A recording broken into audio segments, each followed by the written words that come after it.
Hello everyone and welcome. I'm delighted today to be joined by two of Ireland's most successful and well-known sports personalities, Jamie Heaslip and Derval, and they are also graduates of UCD. And we're here today as part of the UCD College of Business Health and Wellbeing Challenge around the globe in 30 days.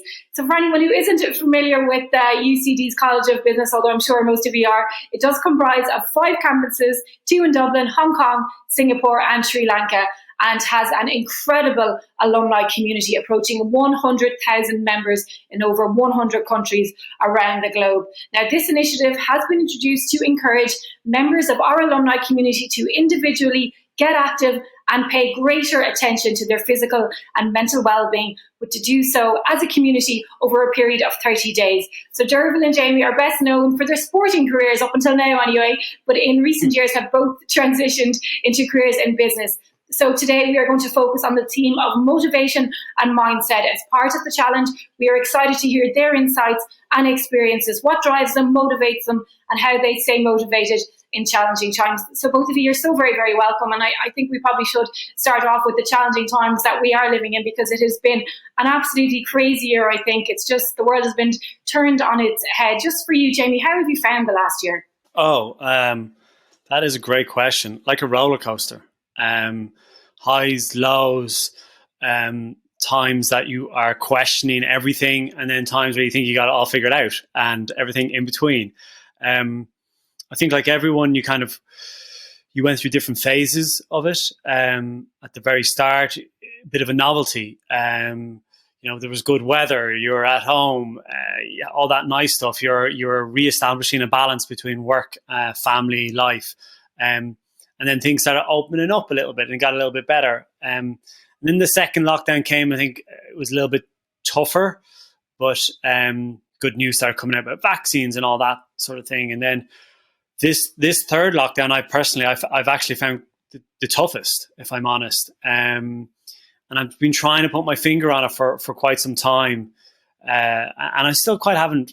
Well, I don't think I'll ever have the answer on it, but I don't know if it's because it's winter and the mornings are darker and the evenings are darker at an earlier time, or, obviously the news that you're constantly getting inundated with isn't exactly the best. It's definitely been a tougher round of it, but I think overall it's been a great year to reflect, if I'm honest, a really good year to look back at things that have happened personally, professionally, and learn from them and use those kind of lessons to be at your best going forward. And also, if anything, it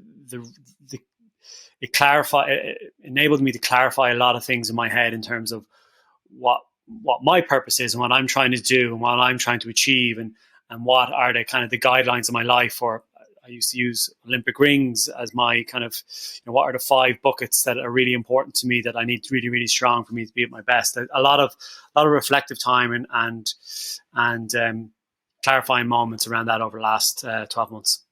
And what about you, Derval? I think I'll definitely echo Jamie's thoughts that it's been an absolute roller coaster. And I think from a personal point of view, I thought that as we were heading into the spring that it would be getting better, but it just doesn't feel like that yet. Yeah, it's really interesting. Definitely has felt a bit relentless. Similar to Jamie, the first few weeks I thought it was a bit of a gift in some ways. I was at home a lot more.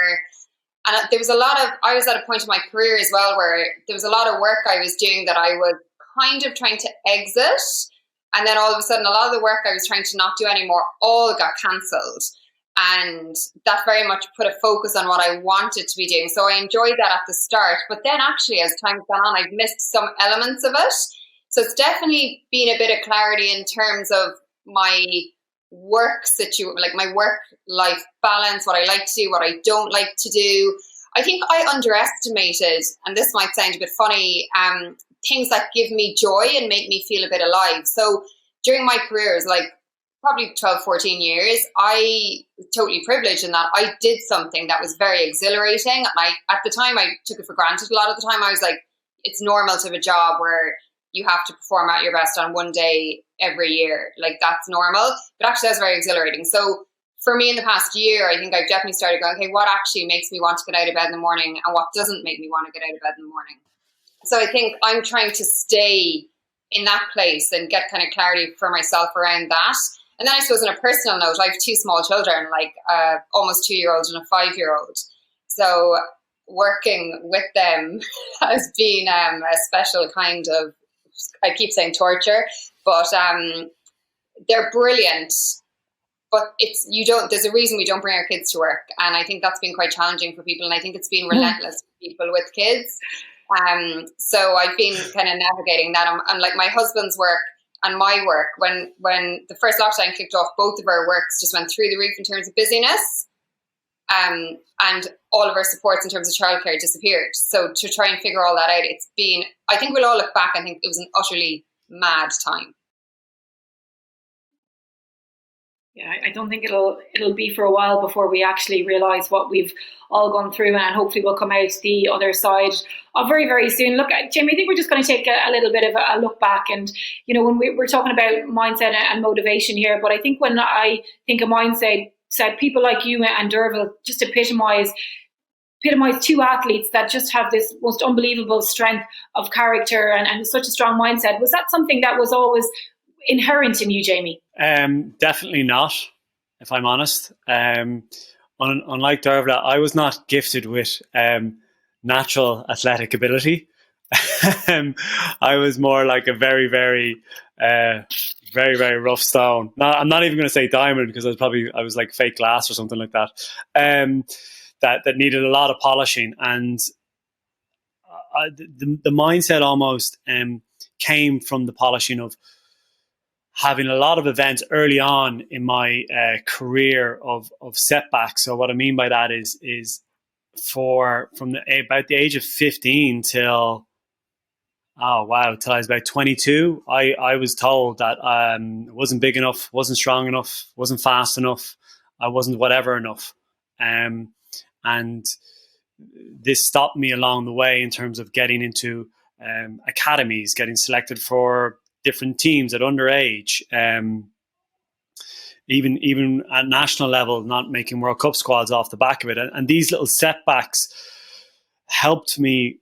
Like, I would take the feedback on board, and it would obviously it would give me points to learn on and to work on and improve on. But also, it at times it would make me harness that skill of resilience, harness that skill of discipline, harness that skill of being consistent in your approach, and the compound interest effect of that over the years, to get towards those goals. A little bit of stubbornness as well.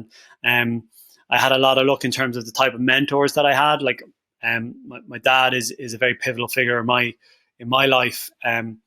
He was a founding member of the Army Ranger Wing, and I used to pester him a lot with questions around it in terms of how they create leaders, or how they create these elite officers and soldiers. And he was saying a lot about that talent is nothing without discipline, and to really focus on the process and the discipline approach, and to really master the basics and your skill set, and be so good. Like, that's that old phrase, be so good that they can't ignore you. So take the lessons on, improve on it, back your strengths as well, because in a team, I don't think in a team sport, the individual doesn't necessarily have to be well-rounded. The team has to be well-rounded. So focus on your strengths and what you do. So, like, I was a number 8, I had certain roles, responsibilities, but also then what were my key strengths that I could leverage and get ahead of others. So because I wasn't the biggest, the strongest, or whatever, I relied on my football ability. So I studied hard. I studied the game hard. I looked for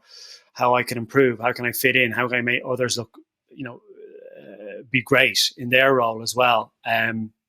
But all that kind of that resilient mindset and approach, disciplined approach, came from a lot of setbacks early on, and a lot of no's and a lot of barriers in front of me that forced me to figure a way to either go over it, under it, around it, or through it. But I was very focused on making sure I got to the other side of it. Derval, I imagine that just being an individual sport, that it's almost, you probably almost need more discipline, like more motivation. You've got different obstacles. It's just a completely different experience. Yeah, it's interesting. I honestly think looking back, I wouldn't have done that well in a team sport. I can be very honest about that. In terms of, I enjoyed that I held all the responsibility, all the stress was on me, all like everything ultimately fell on me. So at the start of my career, say when I went to UCD, that was kind of the start of my career. I arrived there, I didn't get a scholarship. I went and I essentially pitched to UCD Sport for a scholarship. I'd applied and not got one. And they did retrospectively give me a scholarship. It was actually a massive point in my career, that happening and me going and fighting my corner. And from then on, I think something kind of clicked in me that, like, if anything was going to happen, I had to make it happen. But also I had to set up a team and a system and a structure. And it's funny because around, when Jamie's career was happening, mine was not kind of in similar enough time. So I would have been looking at the rugby, I would have been looking at Leinster, I would have been looking at Munster, I would have been seeing what are the systems and structures. Okay, if I was a rugby player, who would I work with for nutrition? Who would I work with for psychology? Who would I look at in terms of strength? What's the story with injuries? And I used to sit down, and I was in first year college, and I'd have a piece of paper and I'd write out myself in the middle, and I'd be like, right, there's me, I am the boss of this. And then who's my support system? Who's my structure? Who can I get in? And like all these people just came on board and bought into that kind of dream. So my mindset, I think, was very much of someone who felt like they could go somewhere. I didn't have a lot of proof that I could because I wasn't an outstanding junior. I was very middle of the road. And I was also in an event that Ireland didn't have much history in terms of the sprint hurdle event. But I just ended up sourcing these people by kind of looking around me. And I was fortunate that I was in UCD and high performance sport was everywhere. I was able to kind of try and poach these people a little bit to work with me on that dream.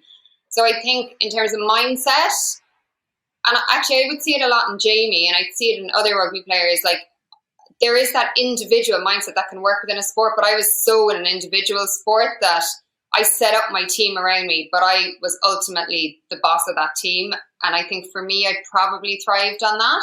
Jamie, there'll be a lot of people who will be watching this and will be going through a difficult time, and they'll be experiencing setbacks, and they'll be looking to become more resilient, to have a stronger mindset, to try and overcome challenges. And you did that as you outlined in your career, but how did you do that? Like, are there things that you can do to make yourself stronger, to help you deal with adversity a little bit more?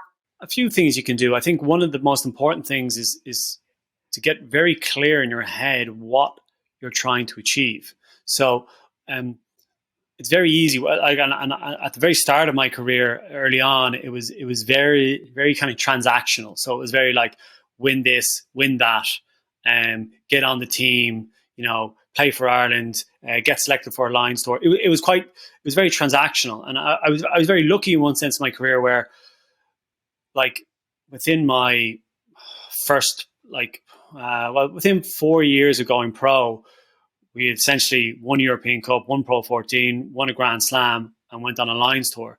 So, and that was it within 4 years. And at the time, the average career length for a rugby career was 7 years. So I thought I was actually 4 years in. I was like, I'm done. Like, I'm on the downward slope here.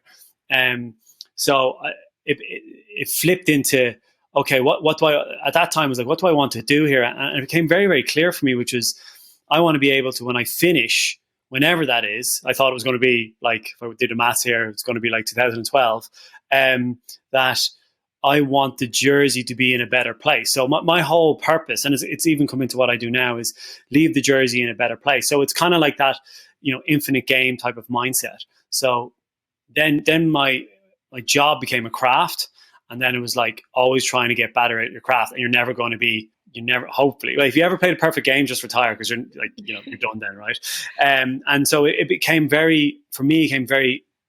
that's what the hook was, how I worked on it. And then to Derval's point, I kept going, okay, it's amazing. We have all these resources in Leinster, but what resources do we not have? Or am I able to use my resources to maybe get someone who's a little bit better that maybe Leinster can't bring in, or whatever, because while you're part of a team, you're also an athlete. So you're quite, your body is very different to someone else's, and you can go do a deep dive on that. Like, I went off and got my DNA sequenced and stuff like that. And, I think I was just listening to too much like Joe Rogan or Tim Ferriss at the time or something. But I went on a deep dive in that because I wanted to find what the marginal gains are and come back to what I originally said about, okay, if I can find out marginal gains, the compound interest affected them over the years, because you got to remember at the time, the sport was, even by, let's say, 2010, the sport isn't even 15 years professional.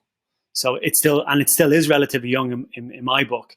In terms of how people approach it, I was the first crop to go into, I was literally like the first class of guys going into an academy system, and that is a production line of players now. So we kind of had to figure it out a little bit along the way. But having that purpose and knowing what you're driving towards helped me a lot with focusing on the things that matter towards that, and then helped getting rid of a lot of distraction. So it helped that you prioritizing the priorities and what's actually important towards achieving your goals, because things are constantly, you're in this like creative destruction loop of like different creative disruption, I should say, where like there's always some innovative way of playing or an innovative technology or an innovative way of training, and that's just in sport. And, there's always some sort of technology in business or a business model or, some company that will come along and just flip the script. So the one constant you can have is a purpose. And I think that has helped me through my career. It's definitely helped me over the last 12 months, and has helped me a lot over the last 3 years, because that coming out of sport, it's not like you're done in a year transitioning. Like I still feel like I am transitioning as I kind of look for this next opportunity for me to take a step in that corporate career path. But it's the purpose is something that is very clear for me. I know the end point, kind of. I'm just trying to figure out which path to take to get there.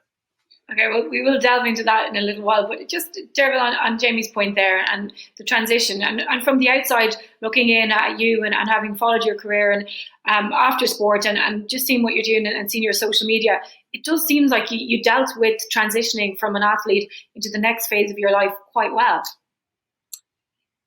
Yeah, I think I dealt with it as well as I could have. I went to my first Olympics in 2004, and I was very young on the team.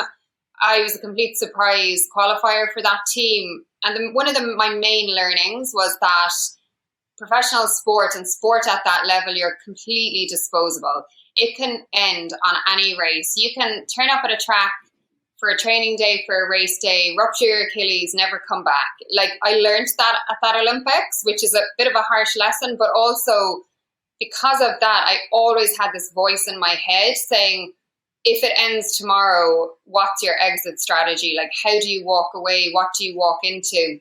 And my parents were always very focused on what else are you doing? So I came back from that Olympics, did my postgrad. After my postgrad, I got some different jobs to gain experience. So like, while my career was actually going really well, I was doing a lot of stuff for my next career, just not that publicly. So for me, I think that set in motion a good transition. But at the same time, like, I can look back now, I announced my retirement in 2014. It was quite painful, I think, for about 2 years. I definitely felt it. And I spent kind of 2 years, I didn't put a huge amount of pressure on myself. I started to think, okay, what exactly, again, wants me to get out of bed in the morning? Like, what do I want to do? Like, and where do I feel like I add value in the world? Like, so as a former sports person, I felt like I added value on that odd day once a year for people, and that anybody that got something from it was amazing. So like, how do I add value now? Like, where's the value add? So I would say it was more seamless than a lot of people, but there was definitely that bit of like, it was a bit bumpy at times. And I think, and not a lot of people I think admit this, I think I found it hard to want the sport to be doing brilliantly for about 2 years, or for anyone in it to be, I found it too raw. And then about 2 years later, I was doing all the coverage for the Olympics in Rio in 2016. And I kind of got the love back a bit. And now I can definitely say I'm full circle and I love it. So, but I would say, because there's probably people watching who, or there might be what they're thinking about other careers and they're thinking about other things. I think you can take everything and all the good parts of where you've been and still be sad at leaving something and go to something else and build on to something else. I always, I felt when I announced my retirement, I don't know, is this the same for Jamie? I'd be curious actually. everyone started speaking about me in this, like I had died. Like, I'll never forget that day. Oh, Derval was a great athlete. Oh, Derval was this. I was like, oh my God, I'm still alive. Like, I was actually sitting in my back garden drinking a bottle of champagne. That's a really good ride. And so yeah, I'm fortunate, that things have gone well, but it's been bumpy. And also, I apply a lot of what I did as an athlete. Like, in our office here, we've 7 full-time employees now. We started off with myself and my business partner in my attic in my house. It's taken us 3 years to get to here. But yeah, so I learned a lot. It's bumpy at times, but I'm very glad for what I learned. I'm glad I did it. I don't regret any of it, but it was never easy. Jamie, were you sad to leave rugby behind? It does seem you were a bit like Derval, that during your career you were kind of eyeing up the future, knowing that you were going to be making a leap into a whole new world at some stage. I won't say I was happy leaving it behind me, and I've still stayed in touch with players, and actually Cian Healy called by today. I was giving him some baby presents because he's just had a newborn. So I still say, and he's my daughter's godfather, although she didn't see him today. I still stay in touch with a lot of the players, a lot of the coaches, because I still commentate and watch the game. And I love that because I'll always have a passion for the sport. But like I said, at that point, that Lions point back in 2009, and seeing that piece of data that came back from our Players Association, that was the point. Because like I said, I thought I was done. So I started looking at industries or looking at businesses that I might be interested in, and then looking, rugby is we're very, very lucky to pay you very, very well. So you'll probably never make that type of money again in your post-career life. So it's like, okay, how do I deploy this to the best of my ability to maybe create either passive income or capital gains off something down the line? Some of them have worked out for me, some of them haven't. Thank God the balance is in the better one rather than the poorer one to date anyway. But it was something that was always in the back of my mind. But at the same time, just come back to your original question, I had pretty much no injuries over my career. And then ironically, I get an injury that ends me. So while I was sad and I had I gave it as much as I could to try and come back. But kind of when you're done when it's a career-ending injury. And I tried my best to come back. So I knew that I had given it all while playing. And I knew that I'd given it all trying to get back. And there was a kind of a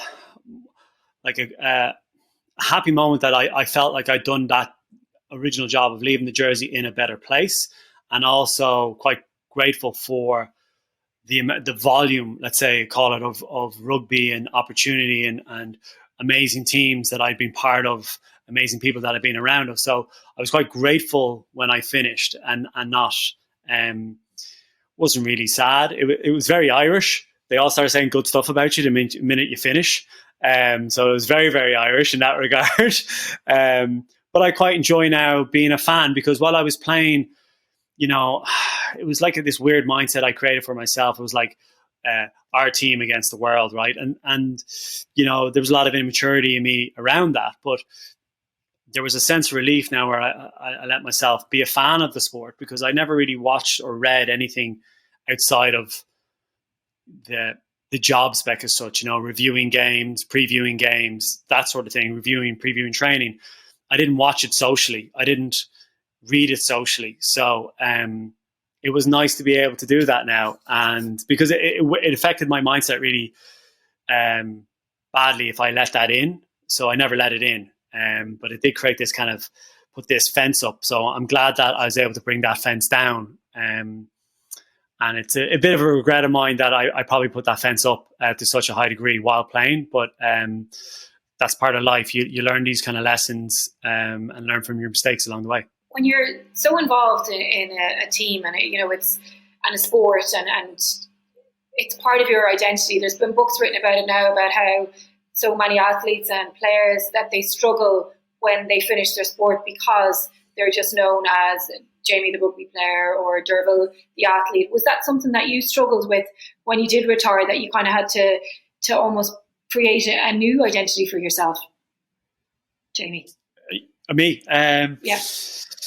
Yeah, and it was something I was quite conscious of while playing, but I in a weird way, I was lucky. So most people think I probably sound like I'm from South County Dublin. I'm actually from Naas, and I spent a lot of my time abroad living in army bases with my dad and my mom, and in a really weird way that I always felt like an outsider. So I always felt like I had to make friends quick because I didn't have friends when I was young. So we'd arrive in a base and it's like, right, you go to the school or the local kids club and you make friends and they become your crew for the nenext year, 2 years, whatever it was. And same thing, I moved to Dublin when I was like, literally, I did my Leaving Cert, 2001. And I swear to God, about 2 weeks after, my dad was posted in Belgium at the time, about 2 weeks after my mom left, went to Belgium. I was 17, left in a house of my own, Naas, and they went for 4 years. Right, they were gone. And so went from all this structure and discipline to like, okay, now you're on your own. And that helped me. So when I moved to Dublin at 17, I was quite independent, but I had like all my buddies ended up going to like either Trinity or UCD, and I went to DCU. So I had no friends out in DCU. My rugby club was in Trinity. None of my friends from school played in Trinity. And so I had to make all these friends up. And in a really weird way, that it early on kind of showed me the importance of having your friends from back home, but the importance of having different groups of networks in different pockets. So my identity was never, the reason I'm telling you this is a lot of players now, unfortunately, come out of certain schools. Like there is definitely a skew towards certain schools, and they come out of there and they come straight into an environment where everything's looked after for them and they got the same group of friends and they're wrapped up in that identity, and it's reinforced because they still have, everyone's on the same journey that they know. They're not forced to go outside that bubble. And it helped me make sure that my identity and my network was never just wrapped up in literally the Leinster changing room. But it's still very difficult because you go from you going around saying I'm a rugby player to when someone still asks me, what do you do? I struggle at times to say what it is I do or what I'm trying to do. And that's tough when you Jamie? Go. What do you do then? No, I'm right now. That's what I'm trying to, and it's funny right now. I'm actually more comfortable going. I'm actually trying to look for the next opportunity to start that career of a 10, 15 years. And, but it's tough even coming from that environment of everything structured. They literally give you a 4-week schedule telling you everything. And all you got to worry about is when you sleep and eat. And to be honest, they provide you all the food. So you don't even really have to think that much about eating, So you literally go from that to getting your 1 month's notice and you're out. It's very brutal at the end. And it's a weird paradox because it's full on, it's full time, it's professional, there's meetings, there's all sorts of stuff going on.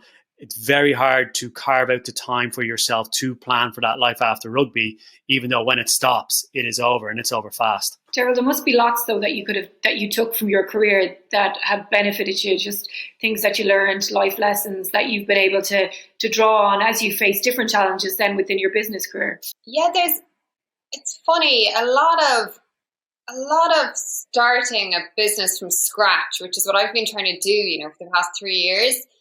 And trying to go to Olympic Games or win major medals is really similar. Like it actually is, because most of the days are really, really hard. Like most of the days, you are not getting the results that people see, that they're the results that people talk about. You're like doing all the work and you're kind of going like, no matter how good you are in business, no matter how good your strategy is, the reality versus your strategy is always going to be different.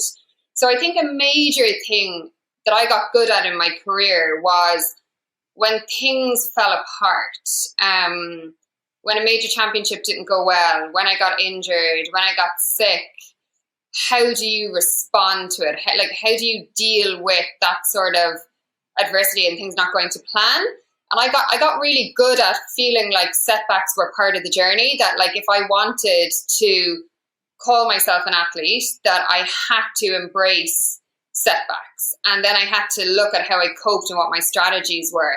And a big thing is like, I would have gotten a tool at one stage from someone, with cognitive behavioral therapy, like what is the reality of the situation?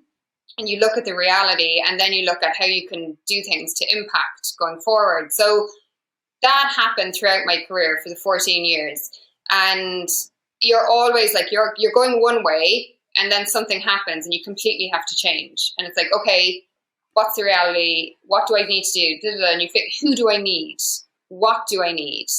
And then in the business, like it's been very similar. Like some things have worked really well. Other things completely haven't. I mean, we were sitting here in this office last March. At the time, there's 5 of us full time, all sitting here within the space of 48 hours, 5 people who worked really closely together.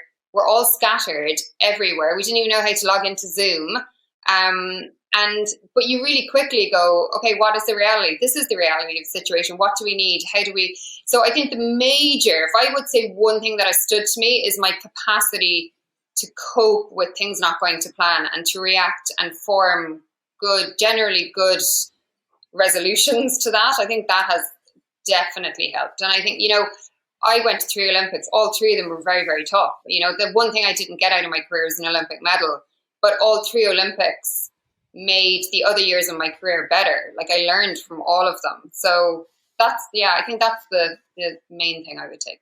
It's a difficult, Derval, just because you're somebody who has such high standards and like you've always had high standards and such a high achiever, but then to go into a world where you're dealing with people that might not have the same standards as you, the same work ethic, that the same motivations as you. It is and it isn't. Like, first of all, it's a very different world. So while some things I can apply from sport, the main thing I had to realize is I had to go like, where are my gaps? Like, where's my skill set gap? So when I had this concept of what I'm doing now, I tried to do it on my own. Like I tried to form this as a business on my own. I failed twice. I launched it twice. It didn't work. And then I realized there was a big gap and I had to accept, because I think when you're a professional athlete, no matter what we say, there's an element of ego, right? You have to walk into a stadium and go, I belong here more than anybody else. Like that's how I had to do it. I had to say like, there's all these people are here because I belong here. And then you go into business and you realize, like I realized anyway, there's a big gap in my skill set. So whilst I had done my master's, I hadn't really got the experience of working day in, day out in the company, the financials, the HR, all that kind of stuff. So for me, my standards were really high in some areas, like in terms of like, I'm quite relentless, I'm very hardworking. I do expect people to be really invested in what they're doing. But then my standards of being a professional business person were like really low because it's not the same. Navigating the world of track and field is not the same as navigating the world of a small business when you're pitching for, funding or whatever. So I think recognizing that was really, really important for me. And actually, what I ended up doing then is I ended up finding a business partner who plugged all the gaps that I was really bad at. And in terms of culturally, we're very similar. But in terms of what we can do and what we both can't do, it works. So I think you'll always find people who will go at your standards. They just might have a different skill set. And Jamie, just in terms of motivation and, just clear from listening to you that, you are still trying to figure things out and decide what direction you're going to go on and, have that 10 to 15 year career. How do you stay motivated all the time to try and kind of, it is an uncertain time for you as well as you're trying to navigate that. How do you keep motivated every day? It's the reason why you're doing it for me. I my leave the jersey in a better place now is it's gone past, like, let's say playing in a club. I want to be able to leave, my family, like we're from a normal background, and I want to be able to provide, take what they've given me and build upon that, so that my family now, my young family will be in a better place and have some of the opportunities maybe that I didn't necessarily have. and so that she can kick on. And if we have other kids, they can kick on. And that's what leave the jersey in a better place is to me. And anything that I work on or work with or partner with, that's what we do. And that kind of gives me a very clear purpose. And you like, it kind of gives me a lot of gratitude as well. Like using gratitude as well gives me a lot of comfort. And then obviously you got to back your own skill set to a certain degree, and have the self-awareness to acknowledge the gaps that you have, but also the stuff that you do have. Okay. And while experience might not be the stereotypical experience of people of your age in a corporate career, you have a lot more life experience in a very, very different way. And it's kind of blending those two together and finding the right step where you can bring them and add value very quickly and leverage them, but also stretch yourself on the other side. And an example of that would be, so I did a master's in management while playing. I was an engineer by trade, so I did medical engineering. When I finished up, I had zero interest in that actual world. But I was lucky, rugby picked me up for a couple of years.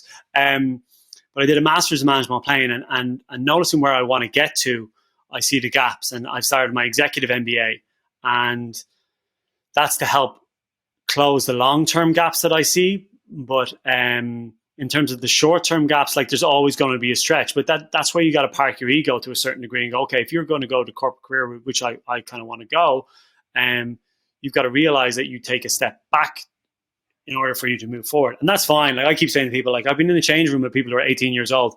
That does not bother me in taking a step back, because you do have to back yourself in terms of your drive, your resilience, your hard work, your rigor around that, the discipline that you had to have in your approach from being responsible for your actions on a field, and how your actions off the field affected that. And then the humility of always like trying stuff in front of a couple of million people and failing as well, bringing that kind of skill to it, so you don't have that fear of trying stuff out, and then it brings a lot of honesty to the table, which is very, very important going forward. But all these things kind of add up that give you a sort of confidence going forward. And then it's a case of taking a step out. I'm kind of different, Derval. I don't necessarily want to set up anything myself. I've backed a couple of ideas that have been of people setting this up themselves. I prefer to, for now, for me to be at my best is probably be part of a group that's there that I can learn from and grow with, in order for me to add value and be at my best. So, and I know I can do that. So that gives me confidence, and it gives me clarity. And sorry to come back to it, some of the decisions and advice off my mentors and people while playing have given me that space, for want of a better word, to make sure and take my time very, very clear about the step I take. That's exciting too, Jamie, as well, though, like to be in that situation where you are going to embark on something really, really different, because I'm sure there's people watching this who might be in a rut or might want to do something different. You were almost forced to do something different because one career came to an end, but there would be people who would like to go, you know what, I'm just going to go in a completely different direction. Well, I tell you, I was laughing because I was texting Rob Carney before he went down to Australia. To be honest, I was making sure he was going to send me back a pack of Tim Tams from Australia. But we were chatting away, and he officially finished in Leinster in September, October 2020. And I was saying my contract, the last contract I signed, was meant to finish in September 2020. And in a really weird way, having a career-ending injury and finishing in 2018, it forced me to accelerate a lot of the decision making and clarity that I probably needed, that I'd be kind of messing around with right now. You know, I'd be 2 years behind if I'd let that go. It's distant, maybe even longer. I might go down to Australia to join him, but you know what I mean. It would have been. I would have just pushed the boat out. So in a really weird way, I'm kind of grateful that I was forced to kind of reframe what's in front of me earlier. Derval, all going to plan, we will hopefully be out of this pandemic in the in the near future, but who knows? But just in terms of the next few years, are you feeling hopeful? Are you excited? What are you thinking? I am excited. I because I was quite spoiled in that my first kind of career was something I really, really wanted to do. I find it hard to do things I don't want to do for any sustained period of time. So I'm really enjoying what I'm doing at the moment. A lot of plans for the coming years, and I'm just excited about things. I'm excited about the world opening up again. I think for everybody, I think there'll be a lot of opportunity in that. I think change always brings opportunity, and I am excited. It's funny as well because I spent 14 years traveling, like everywhere, every year. I was rarely anywhere for more than a few weeks. And I always thought I just really, really pure Cork person, really just wanted to be in Cork all the time. And now that I've been locked into Cork for 10 months, I'm dying to get out. I'm like, where can I go? I am excited. But I would say something on motivation. I think motivation comes and goes. I think people sometimes look at sports people that, we're motivated all the time. For me, it absolutely comes and goes. There's some days where I have zero motivation. One of the things I guess I do is like, I also have targets every month. Like I have personal targets of like what I want to do myself, family wise, like how much time I want to spend, like, quality time, family time. And then I also have targets, and then I have like business targets. So I do this, and I do look at them at the end of every month. Like I sit down and I go, okay, I need to shift things around, or I need to do this. And I think sometimes it's nice to look at the numbers. I think the numbers can be reassuring, particularly at a time like this. So I think if people are trying to take care of themselves, I think there's a lot to be said in sitting down and going, okay, how am I going to carve that out every week? And then how does that look every month? And just taking a bit of ownership on it, because numbers tend not to lie. I learned that from being a track athlete. They always tell the truth. That might be a good motivational tip, because certainly I do not wake up every day ready to take on the world. Well, you're definitely not alone in that one anyway, Derval. Look, thanks to both Derval and Jamie for your time and for sharing those experiences with us today, because I always find that just the mindset of athletes can be absolutely fascinating, and people can learn so much from people like you guys who have achieved unbelievable success. And I think it's fair to say as well that motivation is one of the key factors contributing to different people's success, and different sources of motivation differ as well from individual to individual. So we're hoping that everybody who participates in this challenge will focus on and utilize what motivates you and use it to your advantage over the coming weeks, months, and even years ahead. We wish all the participants the very best of luck and encourage you to meet and exceed your target distance. And I'd say that advice from Derval, write down some numbers, will come in very, very handy. Thanks to Jamie and Derval again, and to everybody who tuned in.